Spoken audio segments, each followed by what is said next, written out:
Olá, mulheres! Eu espero que vocês estejam todas bem. A nossa leitura de hoje é dia 136 de 365 dias. Inicialmente, leremos 1 Samuel, capítulo 18, a partir do versículo 6, e todo o 1 Samuel 19. Vamos lá? E aconteceu que, quando eles estavam voltando para casa, depois de Davi ter matado o filisteu, as mulheres de todas as cidades de Israel saíram ao encontro do rei Saul, cantando e dançando com tamborins, com alegria e com instrumentos musicais. As mulheres se alegravam e, cantando alternadamente, diziam: Saul matou os seus milhares, porém Davi os seus 10 milhares.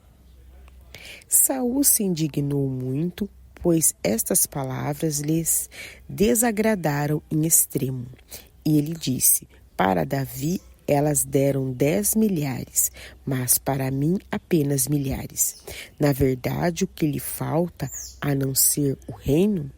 Daquele dia em diante, Saul não via Davi com bons olhos. No dia seguinte, um espírito mau, vindo da parte de Deus, se apossou de Saul, que teve uma crise de raiva em sua casa. Davi, como nos outros dias, dedilhava a harpa. Saul, porém, tinha na mão uma lança, que ele atirou, pensando assim: encravarei Davi na parede. Porém, Davi se desviou dele por 2 vezes. Saul tinha medo de Davi, porque o Senhor estava com este e tinha abandonado Saul. Por isso, Saul se afastou de si e pôs por chefe de 1000. Davi fazia saídas e entradas militares diante do povo. Davi tinha êxito em todos os seus empreendimentos, pois o Senhor estava com Davi. Vendo que ele tinha êxito, Saul ficou com medo dele. Porém, todo Israel e Judá amavam Davi, porque fazia saídas e entradas militares diante deles. Saul disse a Davi: aqui está Mereba. Aqui está Merabe, a minha filha mais velha. Eu a darei a você em casamento, com a condição de que você seja um filho valente e trave as batalhas do Senhor. Porque Saul pensava assim: não seja contra ele a minha mão, e sim a dos filisteus. Mas Davi respondeu a Saul: quem sou eu e quem são os meus parentes, a família de meu pai em Israel, para que eu seja genro do rei? Mas aconteceu que na época em que Merabe, filha de Saul, devia ser dada em casamento a Davi, foi dada por mulher a Adriel, o Meolatita. Mas Milca, a outra filha de Saul, amava Davi. Contaram isso a Saul, e isso agradou a ele. Saul pensava assim: eu a darei em casamento a Davi, para que ela lhe sirva de armadilha e para que a mão dos filisteus venha a ser contra ele. Por isso Saul disse a Davi: com esta segunda você será hoje o meu genro. Saul ordenou que seus servos falassem confidencialmente com Davi, dizendo: o rei tem afeição por você e todos os servos dele amam você. Sendo assim, concorde em ser genro do rei.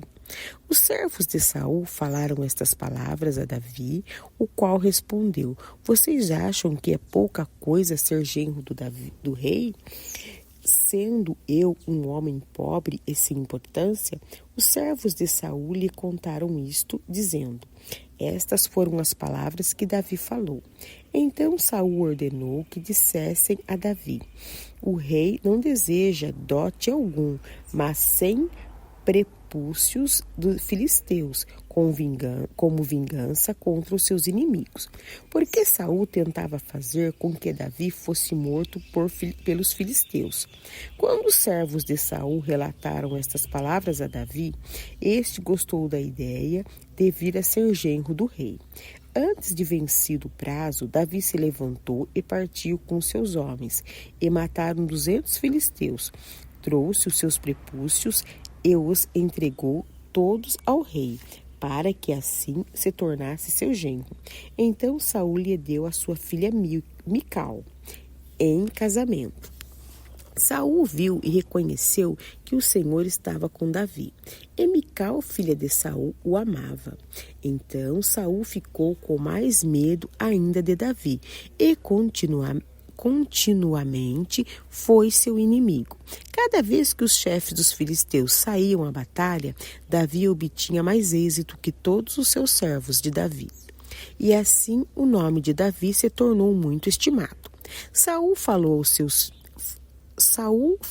ao seu filho Jonatas e a todos os servos sobre matar Davi. Mas Jonatas, filho de Saul, era muito afeiçoado a Davi. Por isso Jonatas revelou seu plano a Davi, dizendo: meu pai Saul quer matar você. Tenha cuidado amanhã cedo. Fique num lugar oculto e esconda-se. Eu sairei e estarei ao lado do meu pai, no campo onde você estiver. Falarei com meu pai a respeito de você. Se eu descobrir alguma coisa, contarei a você. Então Jonatas falou bem de Davi a Saul, seu pai, e lhe disse que o rei não peque contra o seu servo Davi, porque ele não pecou contra você. Pelo contrário, o que ele tem feito é muito bom para você. Arriscando a sua vida, ele matou o filisteu e o Senhor afeiçoou grande livramento a todo Israel. Você mesmo viu isso e ficou contente. Por que então você pecaria contra sangue inocente, matando Davi sem motivo? Saul atendeu a voz de Jonatas e jurou: tão certo como vive o Senhor, ele não morrerá. Jonatas chamou Davi, contou-lhe todas essas palavras e o levou a Saul. E Davi teve diante de Saul como antes. E tornou a haver guerra. Davi lutou contra os filisteus e os feriu com grande derrota, e eles fugiram dele. O espírito mau, enviado da parte do Senhor, veio sobre Saul. Ele estava sentado em sua casa, com sua lança na mão, enquanto Davi dedilhava a harpa. Saul tentou encravar Davi na parede, porém ele se desviou e a lança foi se encravar na parede. Então Davi fugiu e escapou. Porém, naquela mesma noite, Saul mandou mensageiros à casa de Davi e o vigiasse para ele o matar pela manhã. Porém, Mical, a mulher de Davi, o avisou: se não fugir esta noite, amanhã você estará morto. Então Mical desceu Davi por uma janela e ele se foi, fugiu e escapou. Mical pegou um ídolo do lar e o deitou na cama. Pôs um tecido de pelos de cabra sobre a cabeça do ídolo e o cobriu com um manto. Quando Saul enviou mensageiros para prender Davi, Mical disse: ele está doente. Então Saul mandou mensageiros que fossem ver Davi, dizendo: tragam Davi mesmo que esteja na cama, para que eu o mate. Quando os mensageiros entraram, eis que na cama estava apenas o ídolo do lar, com o tecido e pelos de cabra ao redor da cabeça. Então Saul disse a Mical: por que você me enganou assim e deixou o inimigo escapar? Mical respondeu: porque ele me disse: deixe-me ir, senão eu mato você. Assim Davi fugiu e escapou e foi até onde Samuel estava, em Ramá. Ele contou tudo o que Saul lhe havia feito. Então se retiraram e ele e Samuel e ficaram na casa dos profetas. Saul ficou sabendo que Davi estava na casa dos profetas em Ramá. Então Saul enviou mensageiros para trazerem Davi. Quando viram um grupo de profetas profetizando, liderados por Samuel, o Espírito de Deus veio sobre os mensageiros de Samuel, e também eles profetizaram.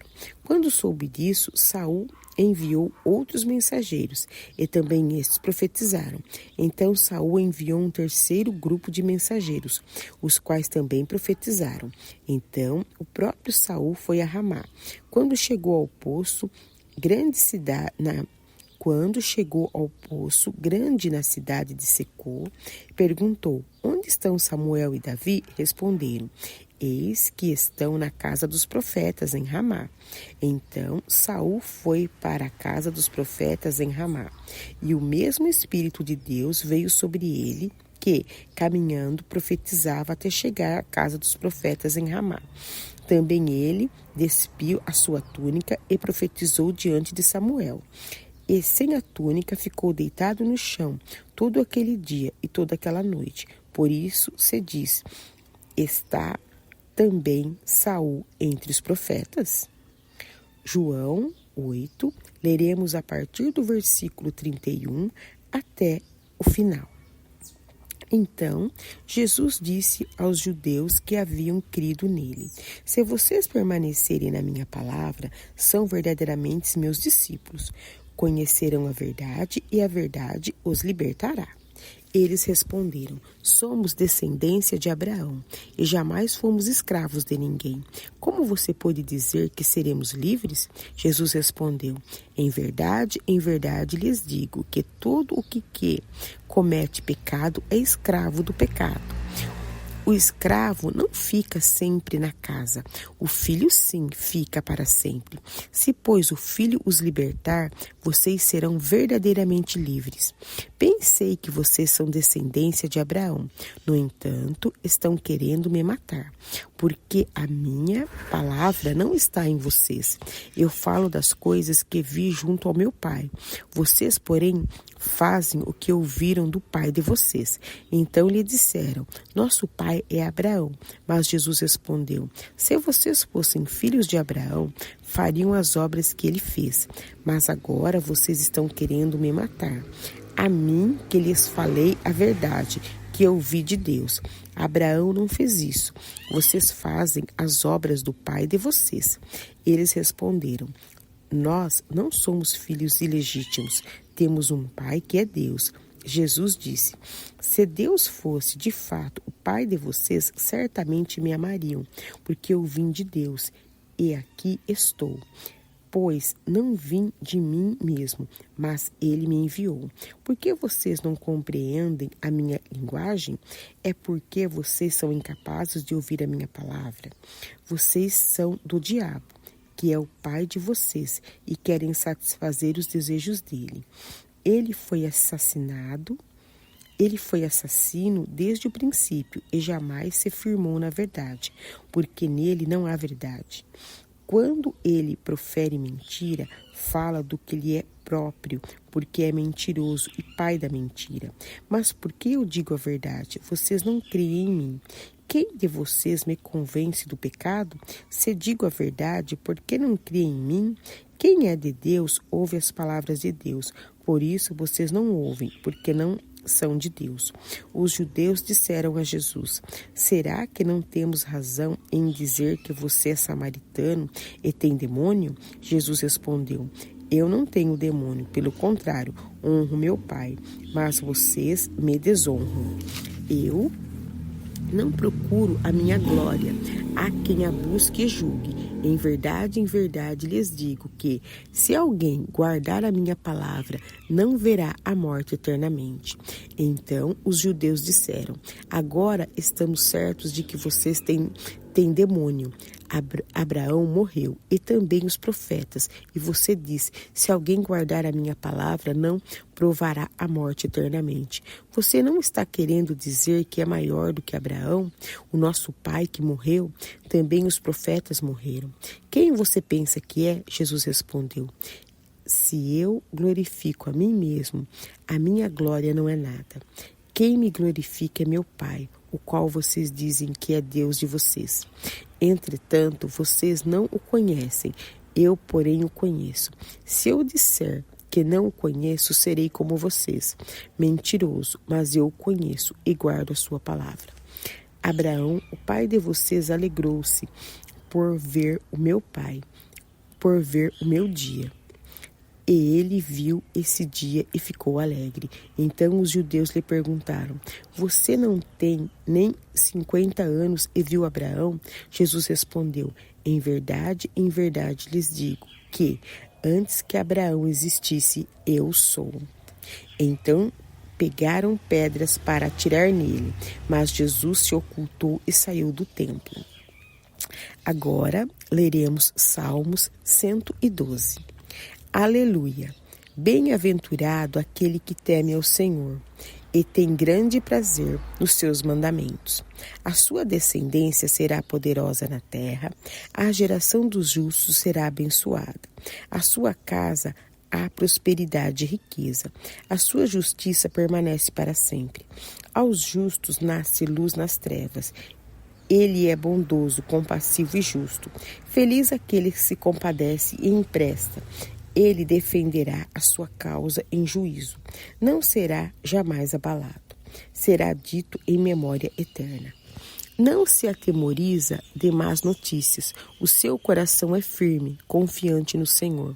O seu coração bem firmado não teme, até que veja a derrota dos seus inimigos. Distribuir dá aos pobres, a sua justiça permanece para sempre, e o seu poder se exaltará em glória. O ímpio vê isso e fica com raiva, range os dentes e se consome. O desejo dos ímpios perecerá. Para finalizar, leremos Provérbios 15, versos 12 a 14.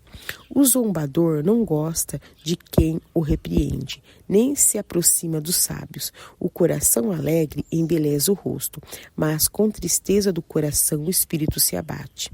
O coração sábio busca o conhecimento, mas a boca dos insensatos se alimenta de estupidez. Muito obrigada pela companhia de vocês, que o Senhor continue abençoando. Até a próxima vez.